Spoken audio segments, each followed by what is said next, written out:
Hi guys! Papunta ako ng Garden View Resort dahil inimbita kami ng classmate namin dahil binyag ng kanyang anak. At ang venue ay sa Garden View Resort.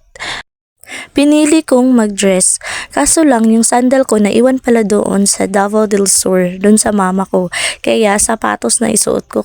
Kahit hindi ako sanay na magsuot ng dress tapos sapatos yung partner. Sabi ng isa kong classmate na dadalo din siya sa binyag, sabi niya, okay na yan. Uso naman yan ngayon.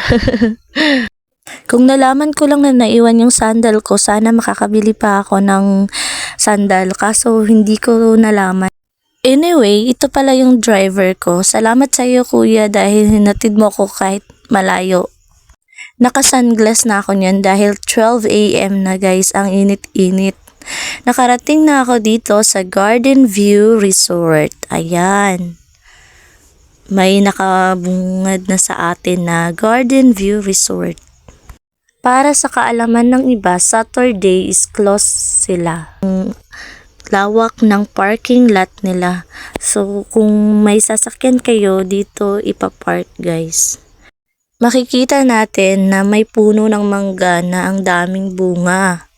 Wow! Doble income ng resort, may mangga pa. Na-amaze ako sa view ng resort, kaya habang naglalakad ako, nag-video ko. Di halatang hinahanap ko yung classmate ko kung nasaan sila.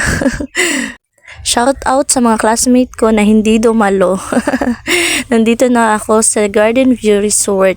Naka-attend ako kasi wala akong pasok ngayon sa trabaho. Rest day ko guys. Kaya ngayon, pabor talaga sa akin yung araw guys.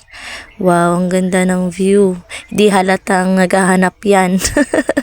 Hinahanap ko yung classmate ko. At nakita ko na guys. Nakita niya rin ako.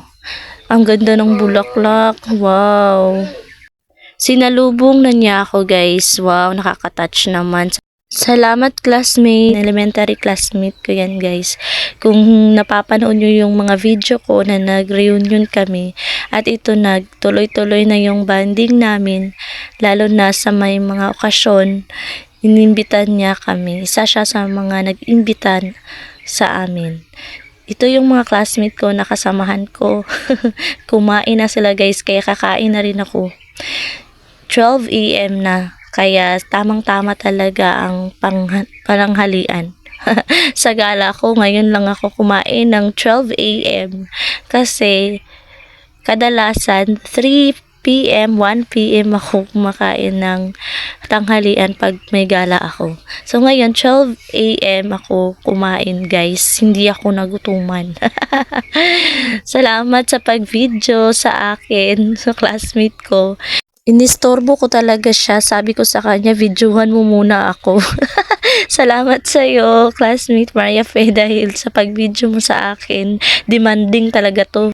Ito na yung pagkain ko, guys. Mauubos ko ba to? Oo naman, mauubos ko yan. Ito yung mga bisita ng classmate ko, guys. Wow, ang ganda ng venue, no? Ilan kaya yung catering nila nito? Kasi parang catering talaga to eh. Yan, kumain na ako guys. Bilisan natin. Kasi parang late na ako masyado. Yung mga catering is pasara na sila. Kaya habol na lang tayo guys. Yung swimming pool, tingnan nyo naman. Wow. Ang ganda.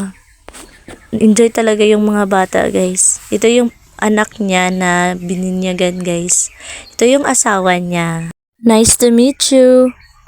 Salamat, classmate Eric, sa pag-invite sa amin. Salamat talaga, hindi ka nagbago. Dahil nagmamadali ang classmate ko guys, dahil babalik pa siya sa trabaho niya. At makikisakay lang ako pa uwi, kaya babalik na lang ako dito. Siguro naman makakabalik pa ako. Bye, Garden View Resort. Ang ganda ng view ng resort ninyo.